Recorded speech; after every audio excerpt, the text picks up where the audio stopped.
মই পুলিচৰ লগত আহিছোঁ আপোনাৰ লগতো অহা নাই আমাৰ পাৰমিশন ল'ব নহয় পুলিচে আপুনি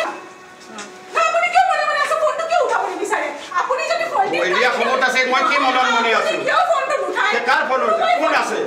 আপুনি চাওক পুলিচৰ মানুহ আছে মই কিয় বেলেগৰ লগত চেষ্টা কৰিব আমি কমপ্লেইন পাইছোঁ আমি পুলিচক লিখা দিছোঁ পুলিচে আহিছে পুলিচে আইনগতভাৱে পুলিচে ব্যৱস্থা কৰিব কাৰণ আমাৰ ক'বলৈ কিন্তু আছে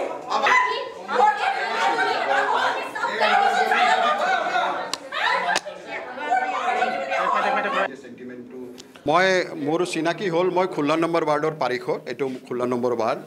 আজি মোক এজন দুজন মানুহে ইয়াৰ পৰা ফোন কৰিছে যে ইয়াতে পাখি মাৰ্কেটৰ ওপৰত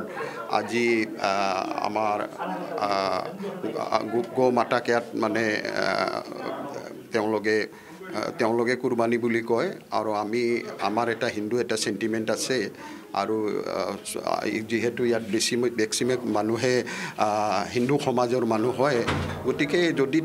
যদি কিবা তেনেকা কাৰ্যক্ৰম আছে তেওঁলোকে পুলিচক ইনফৰমেশ্যন দি ফাঁচী বজাৰ পাণবজাৰ থানাক ইনফৰমেশ্যন দি কিনি যদি কিবা নিজৰ ধৰ্মীয় অনুষ্ঠান পাতে তাত আমাৰ ক'বলৈ একো নাই কিন্তু ইয়াত যেহেতু ইয়াত মেজৰিটি ছেকশ্যনৰ মানুহ আছে বিভিন্ন জাতি ধৰ্মৰ বৰ্ণৰ মানুহ আছে তেওঁলোকৰো ৰিলিজিয়াছ এটা সেন্টিমেন্ট আছে আৰু হিন্দু মানুহবিলাক আপুনি জানে গক আমি গো মাতা বুলি কওঁ গতিকে আজি যদি তেওঁ এনেকা ইয়াতে যদি কাটাৰ খবৰ যেতিয়া আমি পালোঁ তেতিয়া মই লগে লগে ফাঁচী বজাৰ আৰু পাণবজাৰ থানাক অচি ডাঙৰীয়াক মই ফোন কৰি জনালোঁ তেওঁলোকে আহিলে তেওঁলোকৰ লগত ময়ো আহিলোঁ আৰু আমি যি দেখিলোঁ এতিয়া আইনগতভাৱে আইনে ব্যৱস্থা ল'ব তাত আমাৰ ক'বলৈ একো নাই দুটিতে আমাৰ এজ এ চিটিজেন আৰু এজ এ পাব্লিক ৰিপ্ৰেজেণ্টেটিভ আমাৰ ডিউটি আছিল পুলিচক জনাই দিয়াৰ কাৰণে আমি পুলিচক জনালোঁ এতিয়া পুলিচে যি আইনগত ব্যৱস্থা আছে